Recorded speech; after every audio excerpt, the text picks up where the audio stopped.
Yeah, no, this is his job to be able to pinpoint and identify with. You know what I mean? Yes. And he was like, "You definitely got something special." And I just think we had something kindred amongst us because we're both Geminis. You know, so.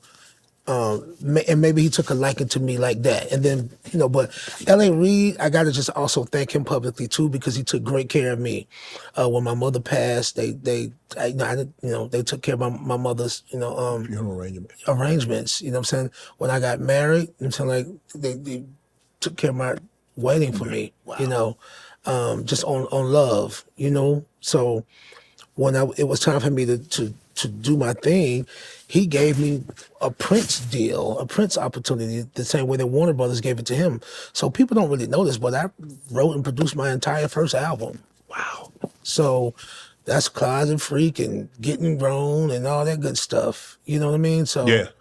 I don't know if people really knew that stuff. But yeah. So no, he did something that was, bold and unique and probably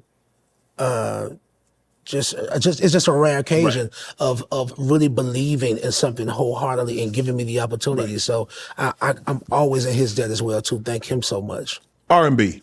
What's going on with R&B? You hear a lot of people say R&B dead. And you know, it's not what it used to be. I'm not saying it's dead. It might be on life support, but it's not what it used to be. We don't have CeeLo, we don't have the voices that we once had. No, and I don't know if maybe it doesn't sell. I don't know if it's not sexy anymore. I don't know what it is. But when I was growing up, I mean, I grew up with Teddy Pendergrass and I Barry White and, Hathaway and all those guys. So it was a plethora. I mean, we didn't just have one or two. We just didn't have Usher, Chris Brown. We had 15, 20 that you could listen to. Facts. We were just talking about that in the car on the way over here. And I'm going to admit this publicly. I don't really like R&B. I don't consider myself to be an R&B artist. I don't know what people think of me. I feel like if I classify in any genre, I think I'm an alternative artist. Yeah, okay. I have these are the interpretive arts. Yeah. I like to say. You know what I mean? So, but maybe I mean it this way. Maybe I don't like what it's become. Okay. You know what I mean? Yes. But all things could be better if just for balance. You know what I mean? Yes. Like, it's just it's too much of one thing. And not enough of another. Not enough variety. You know what I'm saying? Mm-hmm. And I think that's how I end up trying to do so much, and maybe it's just far reaching as far as my own personal plight or career is concerned. I'm trying to do everything just to represent those voids or fill those voids. Mm-hmm. So no, but I'm thinking about the OJs and, we did songs like, it was just, like, family reunion. You know what I'm saying? Yes. Like, it's just a song about, it's so nice to see the family come together. Yeah. We don't, I mean, everything don't gotta be about. Even the big bands sung. You look at the OJs, you look at the Ohio Players, you look at Earth, Wind and Fire, you look at the Doobie Brothers, you look at Atlantic Star, you look at but they sung, even though they were big band and had fast song, they slowed it down. And oh my goodness.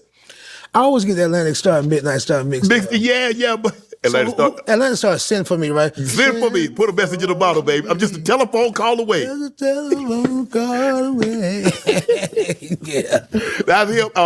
Tavares. I mean, dun dun dun. Yeah. Too late. Yeah. Heaven must be missing an angel. Yeah. So. But it's like them dudes was already grown, even though they look older, but they was like 25, 26. Yeah, they didn't look like 40. They look 50 years old on their first album. So I don't know. It was something about the time, the limitations on recording, like, they were recording the 2-inch. Yeah. If you don't understand 2-inch tape, everything is digital now, but back then they would record the tape. Right. You couldn't just punch in. Right. You had to either rehearse, practice and have it down pat, almost perfect, and run it. You know what I'm saying? Like, and what you captured, that's what it was. And so you had to damn near be perfect, though. You had to be perfect. You know what I mean? Talk Heat Wave. Oh, man. You know, Yes. people don't even They know. came out of the Midwest, though. If you look at where those groups came from, Yeah. most of them came out of the Midwest, Chicago, the Ohio, Yeah. that area. Yeah, yeah. I was about to say Bootsy from Cincinnati. Yes. Yeah. We got to shout out. Ohio players, obviously from Ohio, and you had Earth, Wind, and Fire from Chicago. So Yes. that was the area of which they came from. Shout out to Satch and Sugarfoot. Man, see, come on, there man. were the days. I wish to God. I want to be them grown men. Yeah. You know what I'm saying? Like, I want to represent that. You know what I'm Right. saying? Like, I'm gonna grow me a big old mustache. Had to sign. I want to do that for music, man. Like, But back then they was trying to seduce a woman. Yeah. It was all about the ambiance. It was all about the build up. What they were going to do and how they were going to do it.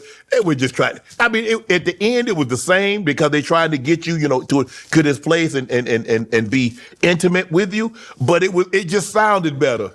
It just sounded better. Speaking of the OJs, Stairway to Heaven. Yes. It was just that process. Yes. Romanticized. Yes. It. You know what I mean? Like, it was gentlemanly. Mm-hmm. You know what I mean? Like, it was mature. So we lost that wisdom with that generation. Yeah.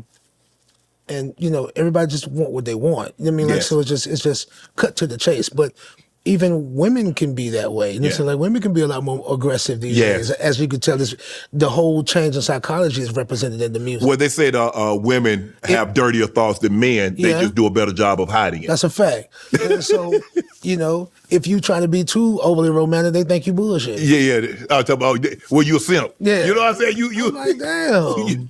I'm just trying to be, you know what I'm saying? You know how we used to be. I'm trying to be a Back in the player day, about you this go, thing. hey, you got this thing planned, you go pick this person up. Now you Uber to the location, they Uber to the location, or you drive, they Uber. And it's a different time now, see? DoorDash. It's crazy, man. I hope that, because I hear young dudes like October London. Mhm. Oh, yeah. That's Snoop's guy, isn't it? Yeah. A couple of the young boys coming up, you know what I mean? And they got that grit in their voice. Yes. They got that maturity. It sounds seasoned. You know what I mean? Yes. And, of course, the first ingredient to being great at anything is having great taste. You know what Yes. I mean? So you have to go back and research, you know what I mean? Like, this music, you know what I mean? Like, the music before you, and, implement that understanding, that information, you know what I mean? Like now, and but you have to also modernize and make it modern. This is where people can make where it's palatable again. But like, I think all music should be, coexisting, and running concurrent with each other. So, I mean, take your pick. But I think also too, it's with radio stations and stuff like that. Like, it's where people go and get their music from now. You got such a wide array of music that you have access to. You don't even know how to be a fan of anything. You know what I'm saying? You don't have to listen to it. You're so inundated with so much. Yeah, I think that's what happened too. Because you remember when we were growing up, see, is that you go to the record store, you get it, they give it to you, you listen to it, you put the headset on, and you listen to it, and you're like, yeah, I like this one. Yeah. Or do you have them cut you? You have them cut you. You get, choose 5, 6 different albums, and you get 2 or 3 songs off each one, and make you a mixtape. yes, Exactly. That's what it was. And the incense of burning in the background. I miss that when you can go to Tower Record or Sam Goody, the little mom and pop store in there. You miss that. You miss it was so personable back then. And then you had Soul Train. You had American Bandstand. You had places where you could actually see and hear the artist. Now you just somebody come up with an album. You don't see them. Maybe no more MTV. Artists just pop up like a wildflower. It's like, what do they expect? What do they expect? It's like, no, industry. Come on, man. Reinvest in music, man, in artists, man, in creatives. You know what I mean? Like, Yes. We need it. We do. We need it. Usher and Chris Brown gonna hit this. I never thought I'd see this. You got 2 of the most prominent figures currently going in that genre that's gonna hit the stage together. I can just imagine what that's gonna be like, CeeLo. That's going to be crazy. It's gonna be crazy.